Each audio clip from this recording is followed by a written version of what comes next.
I now serve on the International Relations Committee and on the Promotions Committee of the Society, and I'm also on the editorial board of Spiritus, which is the journal of the Society. And it brings me into contact with people in universities across the world, Harvard, Yale, you name it.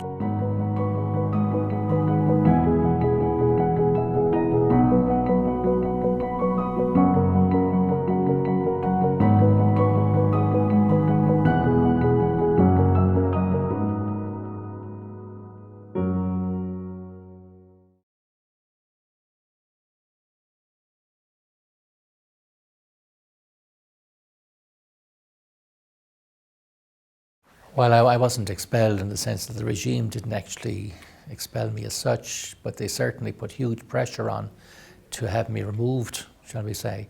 And Jesuit and ecclesial authorities felt that they were being put in a position where if I wasn't to leave Chile, as they saw it, the regime was going to just up the ante. And that out of a concern to protect people, they felt that on balance, it would be better if I were to leave. It's a form of blackmail in some ways by the regime. But I appreciate that the Jesuit authorities and the bishop, their best, their intentions were for the best. They wanted people to be safe, and they recognised that I was doing my best for people. But the way the regime was going, they just felt that maybe it was going to get too dangerous, and that if I were to leave, perhaps things would tone down, and they would continue to try and work for change, but maybe with less danger attaching to it.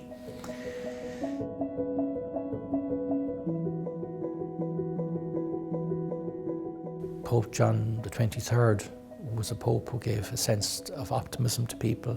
At 65, you had the Second Vatican Council, and you had the document which was so significant, The Church in the Modern World, and it was called the Pastoral Constitution of the Church in the Modern World. Unlike other conciliar documents, it wasn't about doctrines, it was about a pastoral constitution, and the whole idea, how should the contemporary Catholic and Christian church relate to the modern world.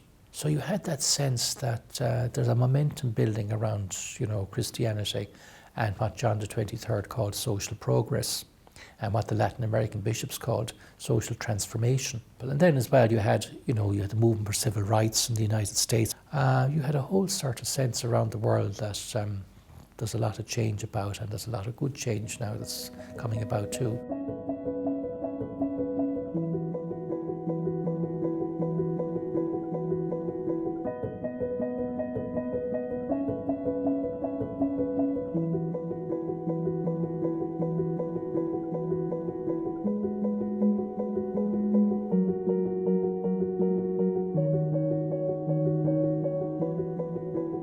So at that time too, of course, in Latin America, you had liberation theology developing.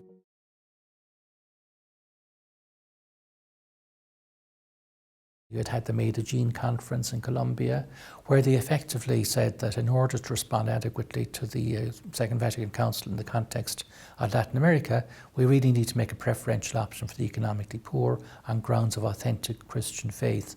And liberation theology developed as a theology and a spirituality to help people to understand that faith needed to be seen in this way and lived in this way, with a strong commitment to social justice.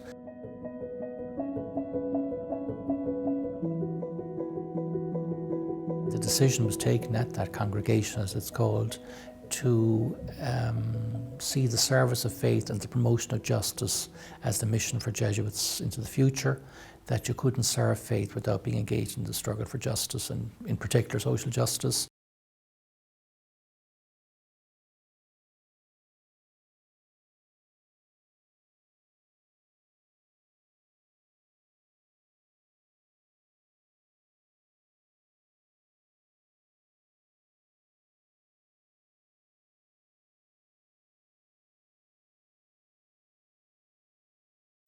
People like Luis Espinal had lived and worked in Bolivia, where the Spanish Jesuits from the part of Spain where he was had what's called a kind of a vice province. And in 1980, he was kidnapped, tortured, and murdered in March 1980.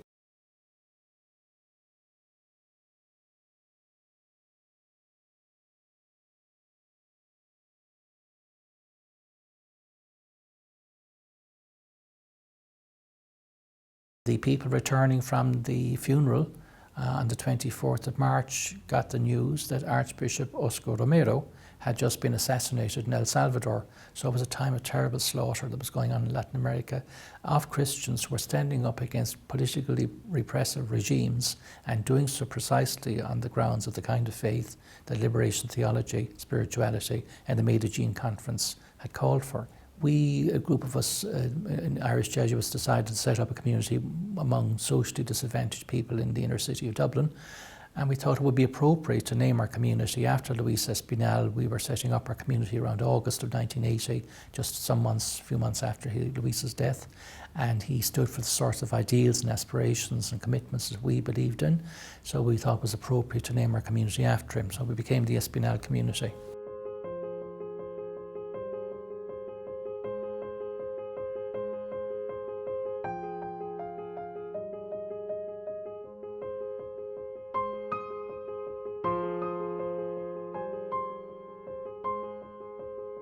I had the good fortune of getting to know them because a Jesuit was involved in the committee that helped to bring them to Ireland, and then another Jesuit became kind of chaplain to the Chilean community in Ireland.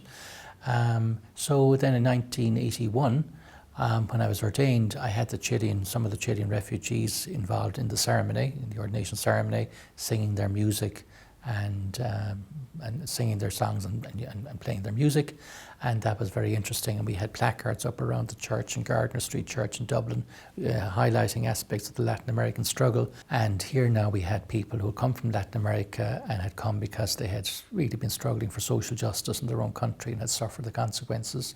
So I was particularly interested in their story and to learn from them and that. And I wanted to do something then, as I got to know them, I felt I wanted to do something to help them to be able to go home. And my commitment to going to Chile to do that grew. So after my ordination, I requested to be able to go to Chile and to be part of the struggle over there in ways that my friends, the Chilean refugees in Ireland, could not be.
When I went to Chile, I went there, I think, quite aware of the situation I was going out to because of the Chilean refugees and what I'd learned from them, and in other ways as well.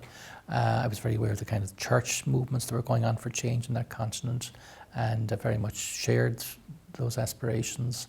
So I felt I went in there relatively well prepared in that sense. You know, I'd come from the Espinal community. I was aware of Luis Espinal and how he had been martyred for this kind of faith that commits to social justice for people in this world. So, you know, I knew the scene really, I think, and that would mean my life would be on the line. And I did go to Chile knowing that I mightn't come back.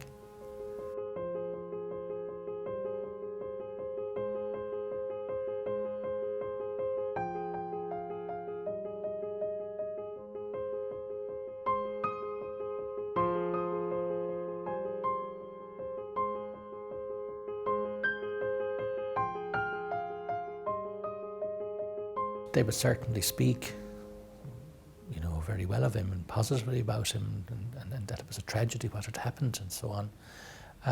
But not all of them would necessarily either have supported Allende. What they certainly didn't do, though, was they didn't support Pinochet. And they didn't, I think some people supported the coup at the beginning, and that happened in Argentina too, when the present Pope was living there, that some of the people at the beginning thought that a coup might be necessary in the short term, because of the way things were going, to try and put a stop to some things that they thought weren't going in the right direction. But then when they saw what the military then went on to do, they began to realise, good God, like, this is not what we wanted. So some of them would have been Christian Democrat supporters, you know, of Eduardo Frei, who had preceded Allende, and he had certainly been a big improvement on what had preceded him. But what happened was that Frei's rule from 64 to 70 raised the expectations of people in Chile around change. Now, the Catholic Church gave a lot of property to Frei's government for agrarian reform and so on. And but the aspirations of the people rose, you know, that we can get more change. And if Frei's government isn't prepared to give it, we'll have to go for somebody more radical. So you had a revolution of aspirations and expectations, and that contributed to Allende's election. And then you know, Allende decided to take it further and try and nationalise certain companies, and he went after some of the US companies in particular and so on. And you know, some people began to be very unhappy with that, and they went to Richard Nixon, and the coup came about gradually. They picked out people in the military whom they thought would sort of do what they wanted, do their bidding, and they had some people killed who would stand in the way.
When I got to Chile then, you know, I found a country that was traumatised by what had gone on with General Pinochet and the persecution that he had unleashed.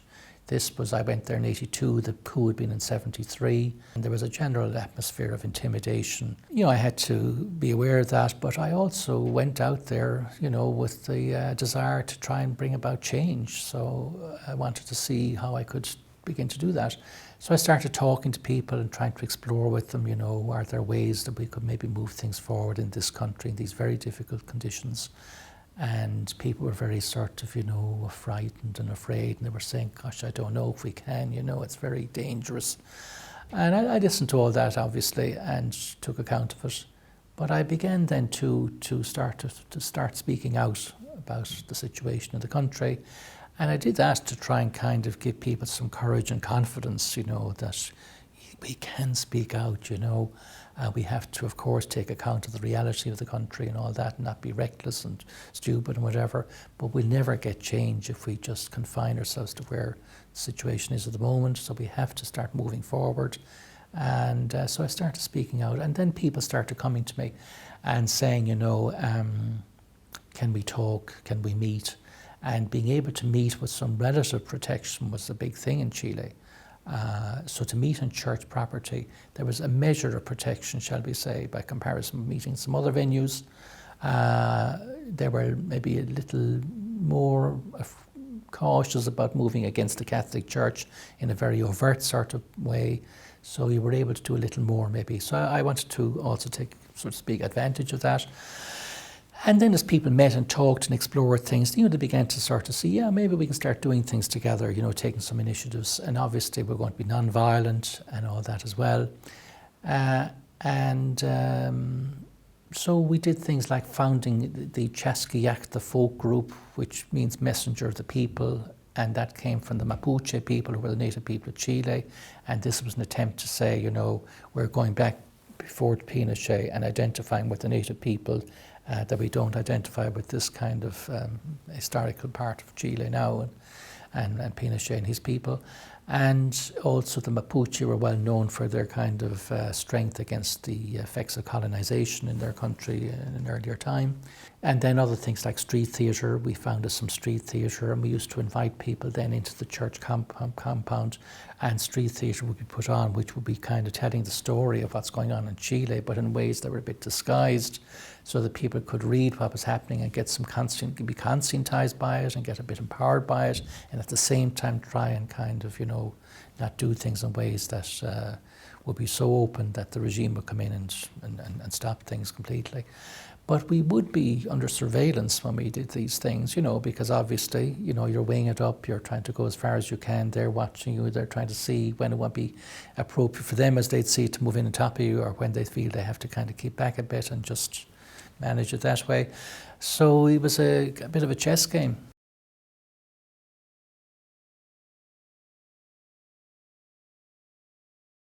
When I say that I spoke out, I would do it mainly in the context of homilies, you know, because I had an opportunity there saying Mass to speak to a congregation of people. And as I say, at that time in Chile, people would have seen the church as a place where perhaps they could come together and have some kind of protection, and also get some kind of a message of hope to keep going. So I would speak out in homilies about the situation in the country, and I would sometimes see people crying in the church, because I learned that it was because of the all bottled up feelings they had had over the years and didn't feel that they could kind of come close to. And I was giving the permission to kind of express their feelings and come to feel them and let them out. And then, as I say, other people felt that what I was saying to them, you know, here's somebody who perhaps we can talk to about maybe moving things forward a bit, because he's letting us know that I'm here for them. I want to see with them how we can maybe move things forward. And so they did begin to come to me then and talk to me. You know, in the homilies, like, I wouldn't be just talking about the things that were going on in the country. I would also talk about them in the context of what God, I believe, was wanting. That this is not what God wanted for the people. And I would look at the story of Jesus. Now he stood up for people. He'd come to bring good news to the poor, liberty to captives, and set the oppressed free. And that this is the kind of God that we believe in. And therefore this God is with us in our struggle and wants us to be free. And wants good news for us, and not to be bad news that we're getting. So, you know, I was kind of letting them see that there's a faith basis for seeking change. And that kind of goes in deep for people then, because if you're talking to people who believe, you know, as Christians in God, then if you can kind of say to them, you know, God is with us in this, that goes in deep for them, and it gives them a lot of empowerment and a lot of confidence and a lot of courage.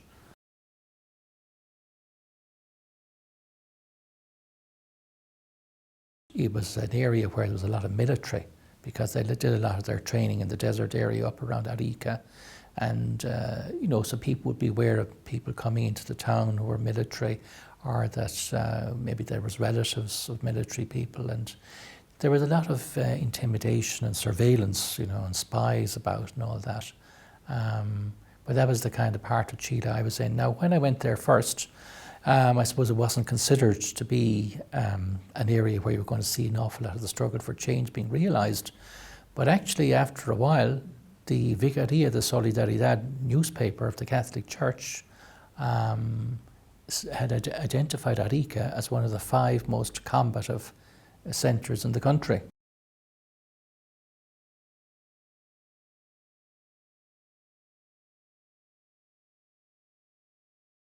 But one of the things we founded in Arica then was the Human Rights Commission, and I was part of that. And we had a medical doctor, Juan Resteli, and a lawyer, Arturo Zegara, and other people like that. So we brought in a cross-section of people, and people too who were, not just the people who were economically poor and socially disadvantaged and that. And so we began to build a popular movement.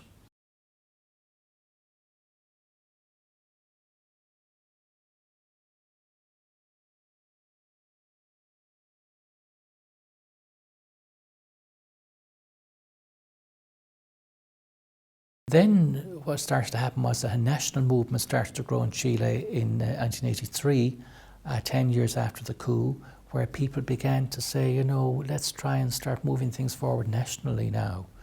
And so protests were organised, and they took the form of things like, for example, at night time people would open their windows and bang pots and pans to sort of express the idea that, we haven't got enough to eat.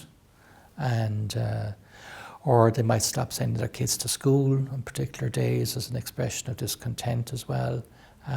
All the lights would be put out in the houses at a sort of an anointed time, shall we say, and all sorts of simple sorts of measures, but things that people could do, because the idea was to identify measures that people themselves could do at relatively low risk, which would at the same time be sending a message to the regime that people are gradually getting over their fear and beginning to assert themselves a bit against the regime now.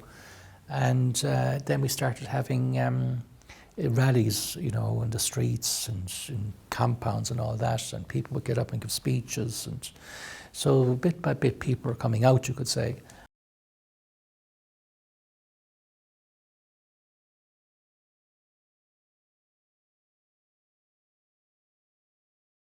What happened with myself was that I began then to be identified by different groups who perhaps weren't always as easily able to connect with each other with confidence, like different political groupings who mightn't be confident with each other, felt I was somebody who could speak for them all, kind of thing. And so the regime would see that then, that I was emerging in this way for people, and then obviously I became a target. All the struggle for change obviously was about getting Pinochet out.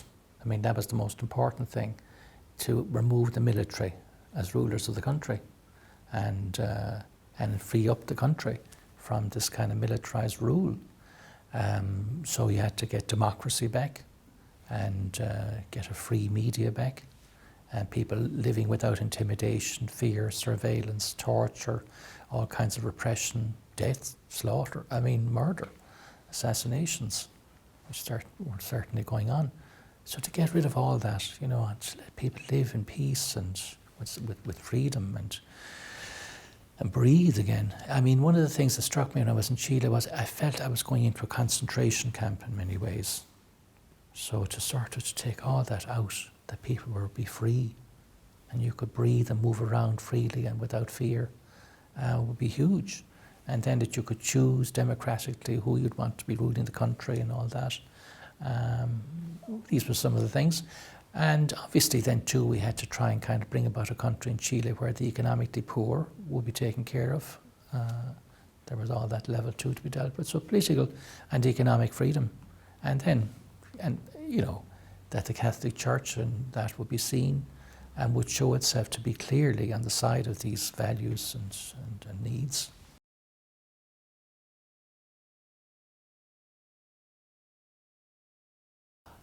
I suppose, fear does exist at a biological level, but I actually wasn't afraid of the regime because I really believed in what I was doing, and I believed that this is what God wanted of me. And And I believed that if it came to pass that I would lose my life in the process, that it would have a meaning and a value. So all that gave me great freedom, about myself and what I was dealing with. Then, of course, you get very close to people, I mean, when you stand up for them and with them in life and death circumstances, it does bring you very close to people. And every day you know that you're all on the line together.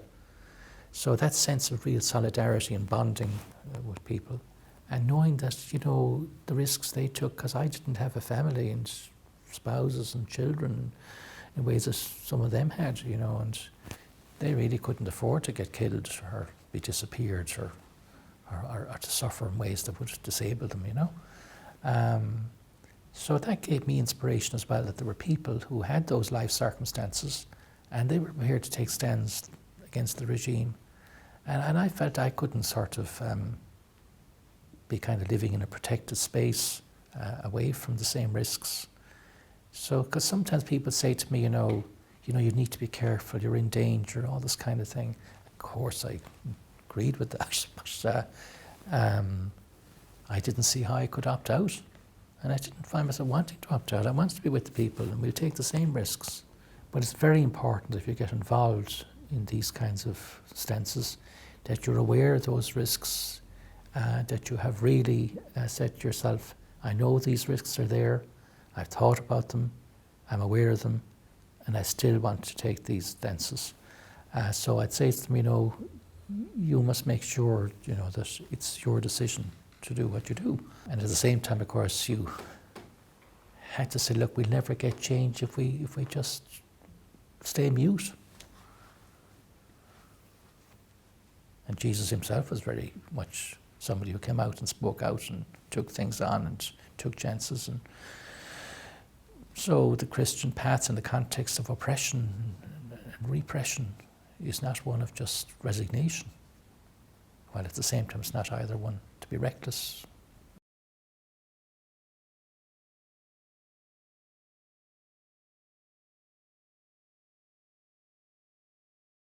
One of the things that happened in Arica when I was there was that a woman arrived to me one day, Maria was her name, to say that her husband had disappeared just that day. Now, I know it's terrible to say this, but you had to be aware of this too, that the regime were definitely targeting me at this stage, and you don't know what means they'll take to try and get you, and you could be lured into a situation that could have an unpleasant outcome. But anyway, I committed to her, and I said we'll have to see what we can do about this. And we discovered that 3 other people had disappeared around the same time, and that in fact the 4 of them were connected. And what had happened was that her husband had arrived up from another part of Chile, and he had been obviously under surveillance on his journey. And when he got to Arica, he was kidnapped off the streets in broad daylight by the military, or these paramilitary groups. And 3 other people were taken from their homes at the same time because he was coming to meet with them. They were communists, and they were all tortured, and they had disappeared. Now, it was absolutely essential in Chile at that time that if you didn't find people who had disappeared quickly, you might never find them. They could be disappeared permanently. So one of the people then I connected up with around all this was Juan Rastelli, the medical doctor, and Arturo, the lawyer, and some journalists and various other people. And we began to try and see. We went to places to start to see where are these people. You go down to the police, you go down to whatever place that might be able to cast some light on what's after happening. You get to try and get something out in the media, make people aware. You start spreading the word. People are missing. We need to find them. You let these authorities who might have been involved know that this hasn't just happened and nobody knows about it, and if anything happens, therefore it's known that they've disappeared, and that these authorities presumably will be held responsible. So you're putting a brake on things they might be prepared to do against the people they've kidnapped. And eventually, we got to find where they were, and it was accepted that Juan Rastelli could go in as a medical doctor to see how they were and this kind of thing. And therefore then, you've gained a bit of control over the situation. And so they were tortured, but he was able to document it, and we got the information out to Amnesty International. Sorry, I'm getting upset. But we got the information out to Amnesty International, and we got people writing to the authorities in Arica and in northern Chile in general, the whole region, because there was, Arica was a city within a region, so we tried to spread it beyond even Arica in terms of reaching authorities who would have a say over the situation. And people started writing all over the world to say, we know this has happened, we're watching you, we want something done about this, and so on. And then you'd make the prisoners aware that this is happening, so that they're in their prison cells there, and they know now they haven't been abandoned. People are aware of their plight. There are people trying to do something about it. There's hope for them, and so on. And eventually we got them out. But that's an example of how, the linkages with other people like Juan, the medical doctor, Arturo, the lawyer, some of the journalists and various other people, human rights people, the spouses and families of the people who had disappeared, of course, and all that. Trade union people got involved, as far as there was trade union people, leaders of what had been trade unions in the earlier time, workers' leaders and that, So there was a whole range of people who began to take up, the plight of these people became a real focal point then for change, to galvanise people around the need for change in the area in northern Chile. And we would go out in the streets sometimes and kind of be speaking out about this as well. You'd have the police coming after you and this kind of thing. But, if we didn't do anything, nothing would happen, so we had to take a few chances.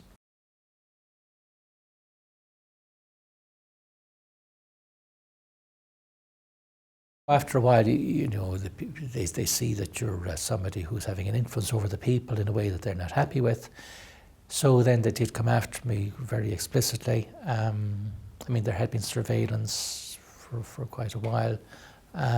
You had a sense of being threatened. For example, one night going home, one of these cheap taxis, there were these cheap taxis in Chile at the time, and because it's very different to getting a taxi here, say in Dublin. But when I met the same taxi driver that I had been with previously, he said to me, "You remember this is the last time you were with me?" And I said, "Yeah." He says, "You remember?" He says, "There was somebody in the back." And I said, I do. He said, "Well," he says, "after you got out," he said to me, "Yeah, we're going to get that fucker and drag him over the border and kick the fucking life out of him. And we're investigating him all over the country. And that, we believe kind of he's sort of a communist in disguise as a Catholic priest kind of thing." Now, the bishop then had said to me too around the same time, he says, "Michael," he said, "you need to be aware that these people are brainwashed and that their minds, are not rational in that sense. And so the idea that you could be, as a Catholic priest, a communist in disguise, for them, made sense. Even though from a rational point of view, you'd say, how could they be thinking that way?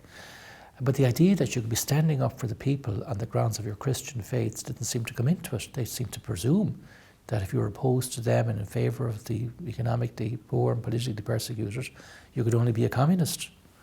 So it was a very different view, and this was a Christian government in Chile. Pinochet was a practicing Catholic and the military regime were Catholic, but they had a very different Catholic faith to what I had and others had. So other things that happened then were, they set fire to the chapels I was working in, and they put literature around the streets saying, "Stop protecting communists and terrorists, go and lie to the people of another country." This literature that was strewn around was signed by a group calling themselves the Commando for the Defence of the Country, and there were images on the literature of kind of monster type of figures with hatchets raised and blood dripping down. And one of the chapels that I was looking after that they petrol bombed, they went in at the altar very much. I remember some of the little kids who came in to see the damage after it said to me, Brother Michael said, you see they have what they have done to the altar and to your seat where you used to sit. They had gone in and hacked it with knives, you know.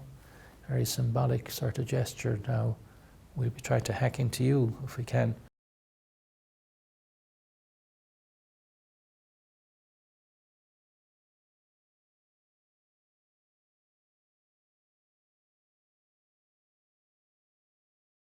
Then there was what seemed to be an attempt maybe to, I don't know, to kill me one night. I mean, people had said to me, you need to be at home by 9 o'clock, because what's going to happen is they're going to try and come after you and make it look like a road traffic accident at night.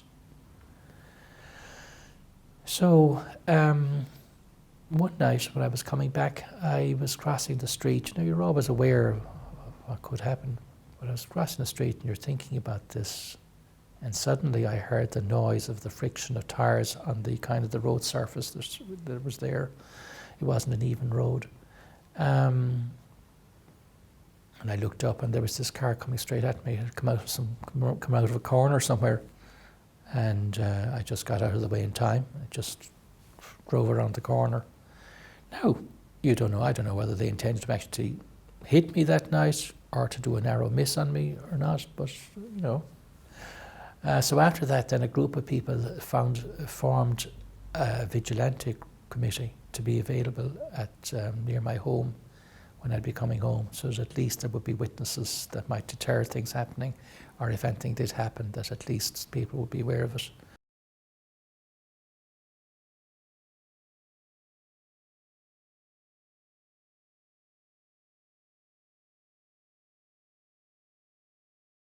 The Bishop of Arica began to get nervous.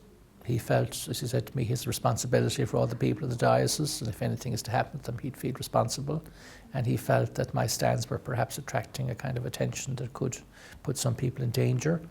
And he was nervous about that. He was against the regime as well. But people will differ in terms of, how far they might go around standing up to the regime, and how far they might think is appropriate, or how far they think is kind of not reckless or whatever. People differ about these things. These are judgment calls. I mean, Bergoglio, the present Pope, went through something similar in Argentina when he was the provincial of the Jesuits there. And I can appreciate, what it was like for him because of my own experience. And the Jesuit provincial in Chile said to me that every Jesuit work, and perhaps even every Jesuit in Chile, could be at risk, because they won't necessarily come for you, but they might go for something very much associated with you. And as the regime saw that measures they were taking against me were not intimidating me in the ways that they had maybe hoped for, then they could start turning against other people as well around you.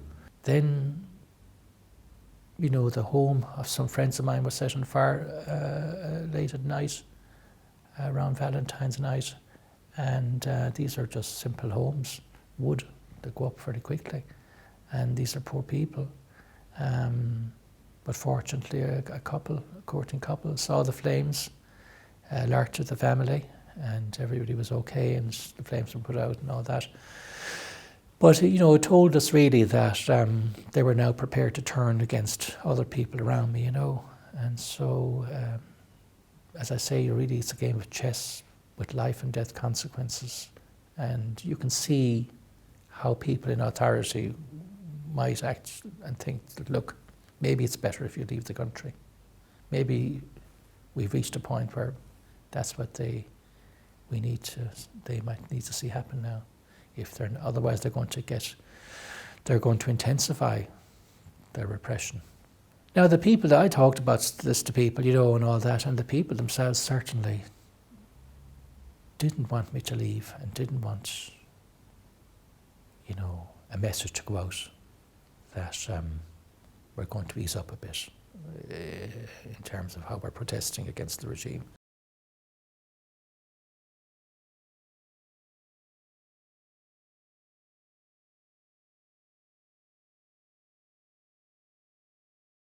I felt that if I were to leave, it would be like abandoning them while they were still in the terrible situation they were in. I'd feel in a way I was kind of betraying them somewhat, you know.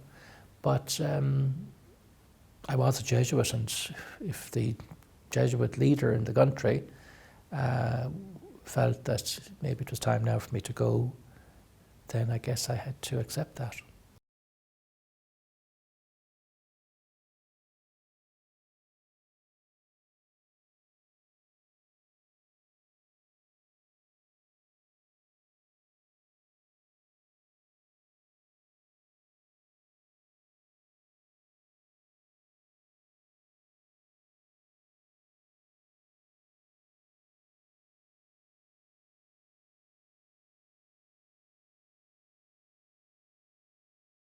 Que para encontrarnos con Dios hoy día hay que ir al pueblo que sufre.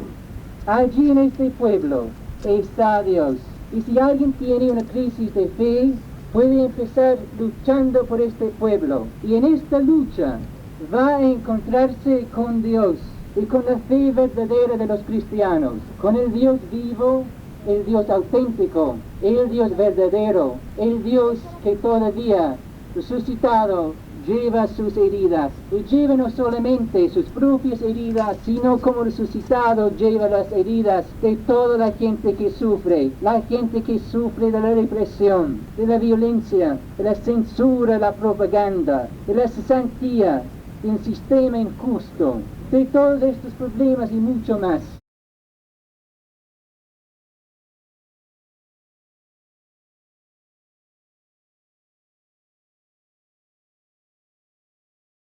People hired buses to come to the airport, and these were poor people, and I knew that some of those people had made the choice between paying to hire a bus and being able to eat that day, you know. So it was very moving. And then there was a demonstration at the airport. The plane was delayed. The police came out. They went up on the rooftops and everything, guns and all that. But eventually the plane was allowed to leave. And be honest, I suppose to decide it was better that I get out of the country. But and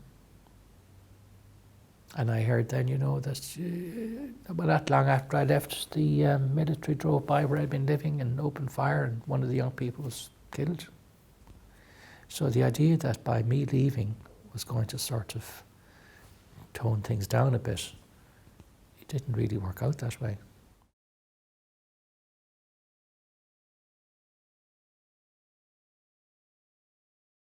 So I'd say it took me about 5 years to really come to terms with my departure.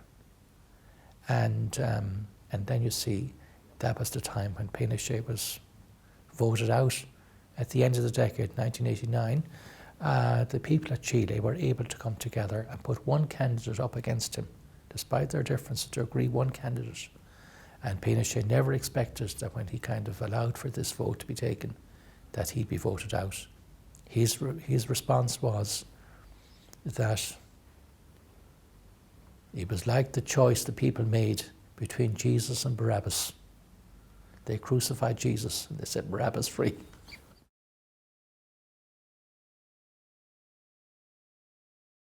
was very painful, but after the Pinochet period ended and democracy was restored and we're moving into the 1990s, I was more at peace myself.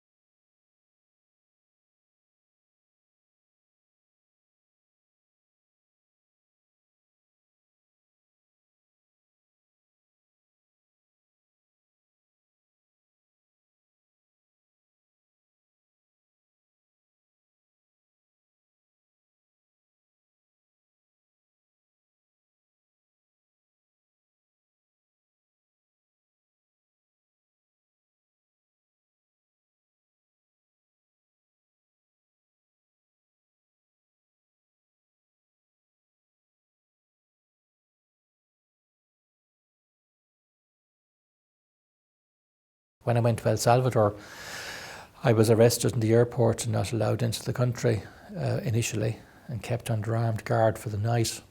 I had come from Nicaragua, and every 4 hours I had to report to the commanding officer in the airport. The airport was shut down because it's, poor parts of the world. It isn't like international airports in other parts of the world.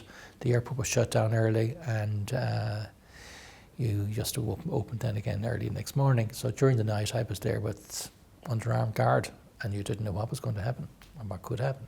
You just never knew whose company you were in. Were any of those guards part of that group?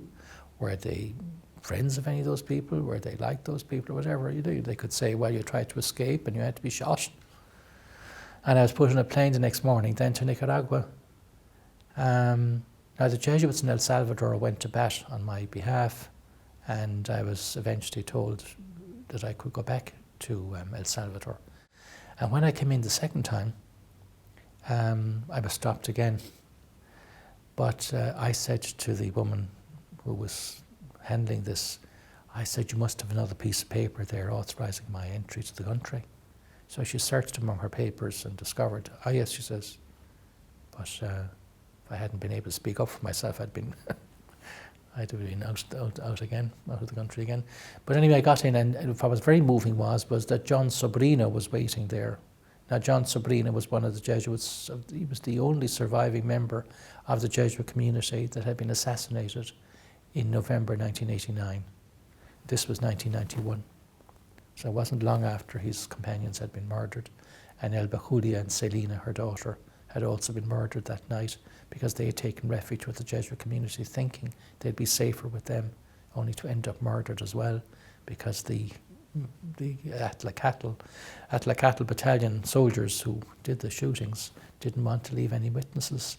And one of them on the way out heard some noise and kicked in the door and saw the mother and daughter huddled in a corner and took their brains out of their head. And when I was there, when I got in and saw the situation, you could still see the blood on the ceiling, because these dumb bullets they used just take the brains out of your head, and they couldn't get the blood out, all the blood out of the ceiling. And the brains of the Jesuits who were shot came out on the grass.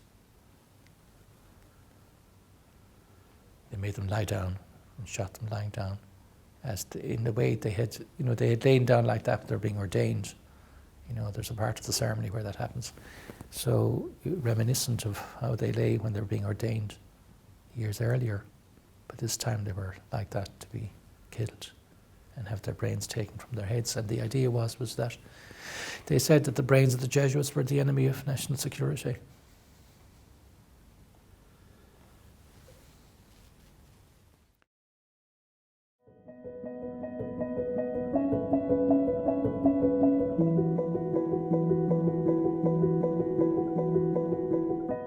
The Chile I've found then when I went back was a Chile where there was still a big legacy of hurt, obviously, because people had disappeared and hadn't been found, and you had families who were still suffering in those ways, the effects of all that. And another sad thing that was there was that people who had sort of struggled most for change didn't necessarily benefit in the changeover, and the people perhaps who didn't put themselves out to the same extent, gained more. But obviously there was a lot of improvements. I mean, all the political fear and reprisal and all that had stopped. So that was a huge improvement. And when I was there in 2006, you could see there's a little bit of improvement in the economic circumstances of some of the people I'd known who had lived in greater hardship in the earlier years.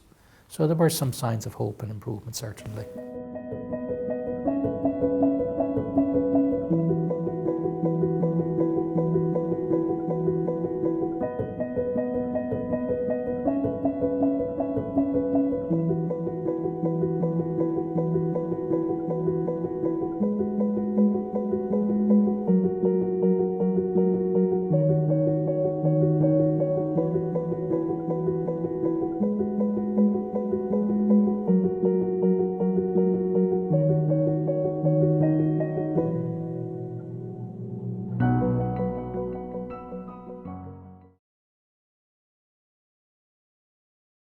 In Arica, we hid some people whom the regime were after, you know.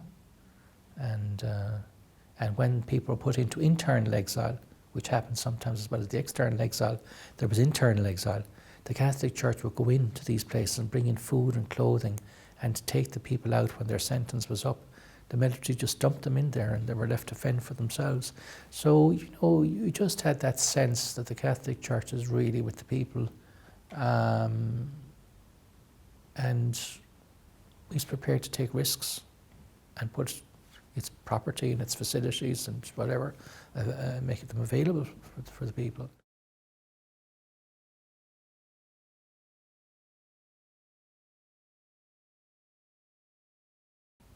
So, you know, you want a church really who, and I mean, I think the present Pope is trying to say these things, you know, look, people's lives aren't as straightforward as textbooks would be looking to have them. And we have to deal with the actual living reality of people's lives and be with them there in those lived reality, in those lived circumstances. And, you know, so I think he's bringing across the kind of feeling that somebody working in Latin America, as he has, close to the people who are suffering and struggling for a better life in this world, you know, he has it.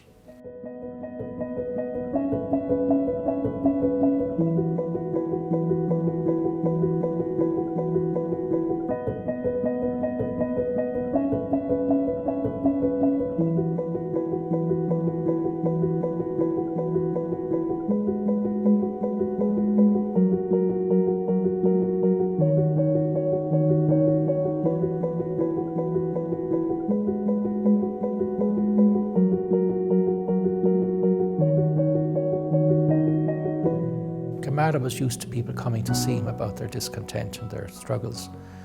But when a group of people came to see Cardoso very early on, in a way that they were used to going to see Camara be received by him, he sent them away. And not only that, but he said if they didn't move, he'd have to get the police. And a spokesperson then asked about this afterwards, said that Bishop Cardoso was only doing what Christian faith required, giving primacy to the salvation of souls. And the concerns of these people were social concerns. They were concerns that you should be taking up with other people and so on, you know, but they shouldn't expect that he should be prioritising such concerns because really his concern was the salvation of their souls. And that split, that was the old theology, you know, between salvation of some kind of a detached, disembodied, disconnected soul and the rest of your being. Whereas liberation theology and spirituality and such forms of theology and spiritualities very much see the person as an integral human person, and that everything affects us, and we have to be concerned about the whole reality that we are, and that the Catholic Church is concerned about the whole person created in the image of God, and whatever affects that person is of concern and of interest to authentic Christianity.